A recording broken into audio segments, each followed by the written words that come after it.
European Union. 27 countries, one project. It's like the world's most chaotic group assignment. Everyone argues, nobody reads the instructions, and the deadline was 3 crises ago. Imagine a group chat with 27 people. Germany is writing essays. France is planning a strike. Italy is ordering wine. Poland is threatening to leave. And Britain already rage quit, but still texts at 3 a.m. So, how are things without me?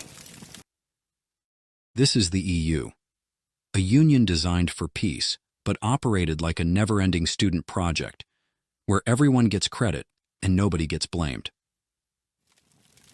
Quick disclaimer before we dive into Brussels hell. Everything you're about to hear comes from open sources, news, and the daily circus we call European politics. This is satire, not policy analysis. We're roasting the system, not the people who have to live under it. And if you work in the EU bureaucracy, don't worry. We know your real enemy isn't us. It's paperwork thicker than the Berlin Wall. Our take is subjective.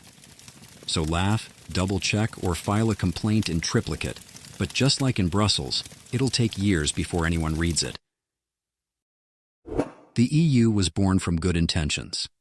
After 2 world wars, Europe said, let's make trade so complicated, nobody has time to invade anyone. And it worked. Kind of. Instead of tanks rolling across borders, now it's regulations about the size of cucumbers. Instead of soldiers, it's lawyers. Instead of blood, it's paperwork. Peace through bureaucracy. It's like saying, we ended violence by giving everyone a mountain of homework. But here's the twist. The monster grew.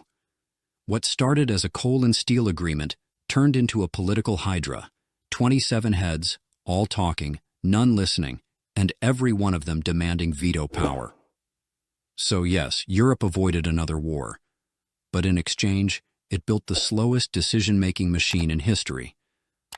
A machine that makes molasses look like Formula One. To understand the EU, you have to meet its 3 heads: the Commission, the Parliament, and the Council. The Commission is like the chef. They come up with the recipes. The Parliament is the food critic, loud, opinionated, and always arguing about the flavor. And the Council, that's the group of managers who keep rescheduling dinner until everyone starves. It's less democracy, more improv comedy, 27 voices, 24 languages, and somehow the translator always gets a headache. Decisions take months. Laws take years. By the time something actually passes, the problem has usually retired. So yes, the EU has 3 institutions. But instead of teamwork, it feels like a hydra. 3 heads, 1 body, and every time they try to move forward, they bite each other instead. Every group project has that one student who actually does the work. In the EU, that's Germany. They build the cars, balance the books, pay the bills, basically the responsible kid with perfect handwriting. And everyone else copies their homework, then complains it's written in German. But even the motor breaks down. When Russia turned off the gas, Germany realized their strong engine was basically running on imported fuel and blind optimism. Suddenly, the kid with the neatest notes was begging France and Poland for help with the calculator.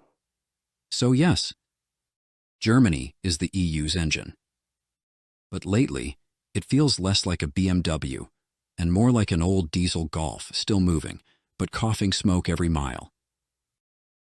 If Germany is the EU's engine, France is the drama department. No other country can shut down an economy with the same passion France shuts down traffic. Protests there aren't a bug, they're a national sport. While Macron dreams of being Europe's Napoleon, the French streets keep reminding him he's just auditioning. Liberté, égalité, grève, freedom, equality, and another strike. And the irony? For all the chaos, France still demands the spotlight. Whether it's climate, defense, or Fashion Week, they want to be at the center, preferably with a baguette in hand. So yes, France loves to perform. But when the curtain falls, Half the time, the stage is on fire, and the audience is already protesting outside. If France is the drama, Italy is the improv comedy. Governments in Italy change faster than fashion trends in Milan. One season it's technocrats, the next it's populists, and sometimes it feels like they're just pulling names out of a hat between espresso shots. And yet, somehow the pasta is always al dente, the wine always perfect, and the chaos always stylish. But behind the charm lies a mess. Mountains of debt, unstable coalitions, and crises managed like opera rehearsals. It's less long-term strategy, and more, let's see what happens after lunch. So yes, Italy is beautiful. But it's also proof that in the EU, you can survive total dysfunction, as long as you serve it with enough Parmesan. If Italy is chaos with style, Spain and Greece are chaos with a tan. Both countries nearly bankrupted the Eurozone, but still managed to look fabulous doing it. When Brussels demanded reforms, Spain said, mañana. Greece said, opa, and the rest of Europe reached for aspirin. These are nations where the bond markets collapse at noon, and everyone still goes for a siesta at 2. Tourism keeps the lights on, youth unemployment keeps the lights off, and Brussels keeps sending money on because nobody wants to admit the party might actually be over. So, yes, Spain and Greece are beautiful. But in the EU, they're like that friend who always forgets their wallet, and somehow everyone else keeps paying the bill. Every club has that one member who complains about the rules. The EU has 2, Poland and Hungary. They joined the union for the benefits, money, markets, freedom of movement, then turned around and said, wait, you mean we actually have to follow the rules? It's like signing up for Netflix, then suing them because they keep adding subtitles. From judicial reforms to press freedom, they've clashed with Brussels so often it feels less like a union and more like a messy divorce where nobody moves out of the house. So yes, Poland and Hungary are part of the project. But half the time, they look like rebels who stay at the party just to shout at the DJ. If Spain and Greece are the relaxed party guests, the Netherlands and Scandinavia are the accountants at the door. The Dutch check every bill like suspicious auditors. They love trade, tulips, and reminding everyone that somebody has to balance the budget. Meanwhile, the Scandinavians show up with wind turbines, social welfare, and passive-aggressive smiles that say, we're not angry, just disappointed.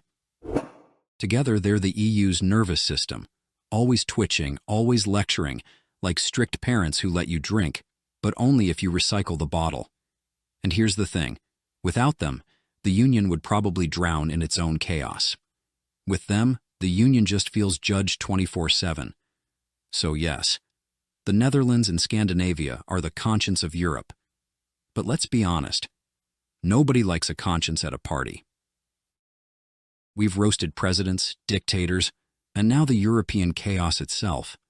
And if you think this roast is brutal, wait until you see what's next. So hit subscribe, check out the playlist Roast Reality, and stay with us, because reality is the only thing that burns better than Brussels coffee. Welcome to Brussels, the city where decisions go to retire. Every law here is born in triplicate, translated into 24 languages, and formatted in a PDF so heavy it could break a government printer. GDPR alone has forced half the internet to build cookie pop-ups. So now every European website feels like you're signing a mortgage just to read the news. They didn't unify Europe. They just unified our hatred of cookie banners.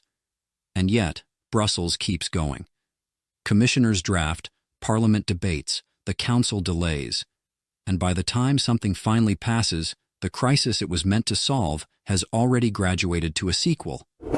So yes, Brussels is the beating heart of Europe. But it beats at the speed of dial-up internet. The Schengen zone, Europe's magic trick. One passport, no borders, 27 countries. It's like unlocking fast travel in a video game. You can drive from Portugal to Poland without showing ID, but try bringing a sandwich from Britain and suddenly you've committed a federal crime. It's paradise, until it's not.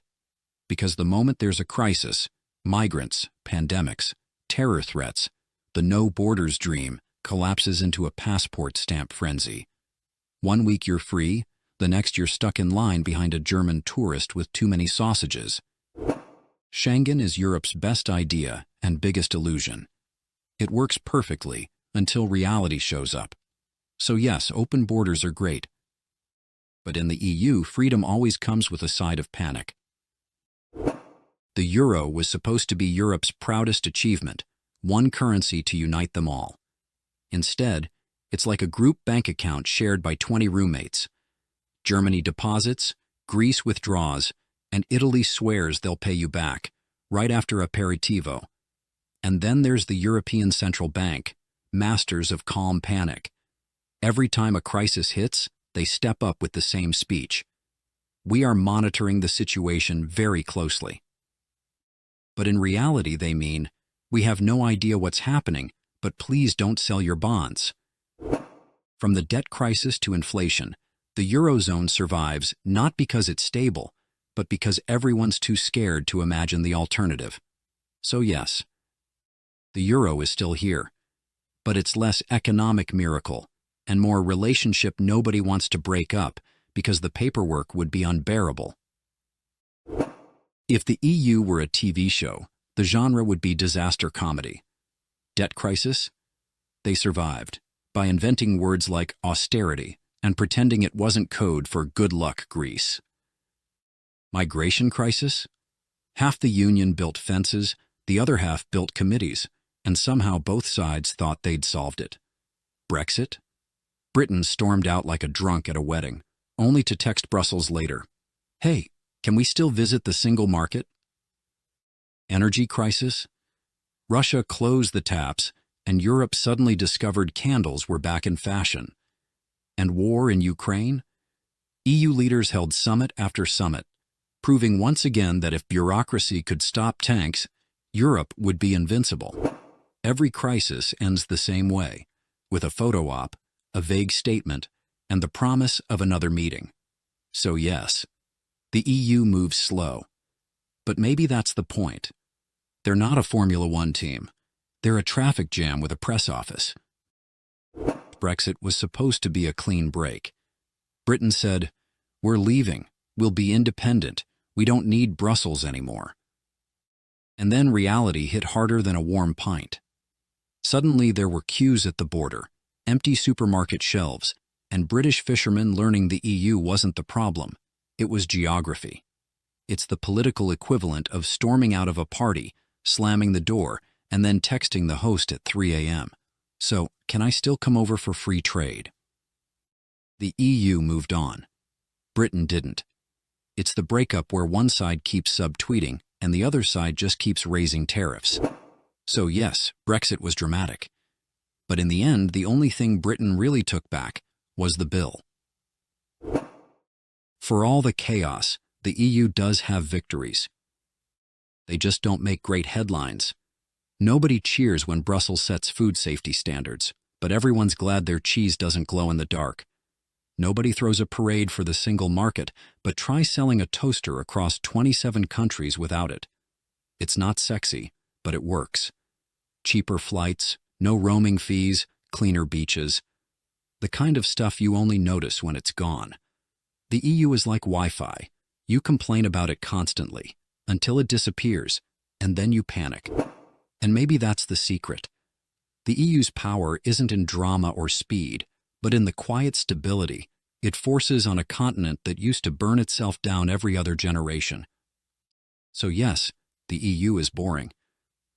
But boring is sometimes the most radical achievement of all. The European Union is a mess. It's slow, it's bureaucratic, it's a never-ending group project. But here's the thing, maybe that's exactly why it works. Because when you force 27 countries to argue for months over cucumber standards, they don't have time to argue with tanks. Yes, Brussels is ridiculous. Yes, the process feels broken. But in a continent that once tore itself apart every other generation, ridiculous is still better than ruins.